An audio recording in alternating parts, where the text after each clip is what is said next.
नमस्कार, मैं आपके साथ अंकित मिश्रा और आप देख रहे हैं डेली 24 भारत।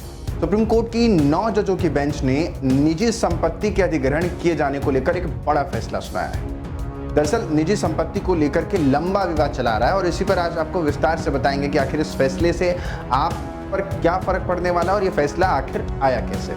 दरअसल चीफ जस्टिस DY चंद्रचूड़ की अध्यक्षता वाले बेंच ने कहा है कि हर निजी संपत्ति को संविधान के अनुच्छेद 39B के तहत सामुदायिक संपत्ति का हिस्सा नहीं माना जा सकता। यानी हर संपत्ति को आप सामुदायिक संपत्ति नहीं मान सकते हैं। ये बड़ा फैसला है। बेंच ने 3 हिस्सों के फैसले में कहा है, निजी संपत्ति किसी समुदाय के भौतिक संसाधन का हिस्सा हो सकती है, लेकिन ये जरूरी नहीं कि हर संसाधन जिसका मालिकाना हक किसी व्यक्ति के पास हो या समुदाय के भौतिक संसाधन का हिस्सा हो।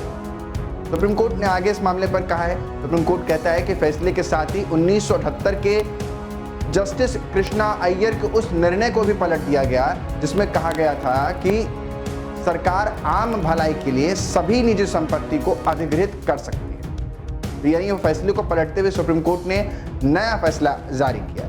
7 न्यायाधीशों का बहुमत के फैसले में कहा गया कि सरकार के निजी संपत्ति पर कब्जा कर सकने की बात कहने वाला पुराना फैसला विशेष आर्थिक समाजवादी विचारधारा से प्रेरित था। हालांकि मौजूदा फैसले के तहत निजी स्वामित्व वाली सभी संसाधनों को अब सरकार द्वारा अधिग्रहित नहीं किया जा सकता। सुप्रीम कोर्ट की 9 जजों की बेंच में 2 जजों का फैसला अलग रहा, जहां जस्टिस BV नागरत्ना ने बेंच के फैसले से आंशिक रूप से असहमति जताई है। वहीं न्यायमूर्ति सुधांशु धुलिया पूरी तरह से असहमत भी नजर आए।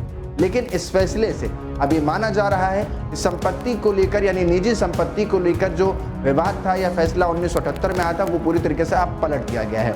यानी अब उस पर सरकार सीधे तौर पर हक नहीं कर सकती है और इसी को लेकर के सुप्रीम कोर्ट का यह फैसला कई मामलों में, कई हितों में हमारे और आपके लिए बेहद खास होने वाला है।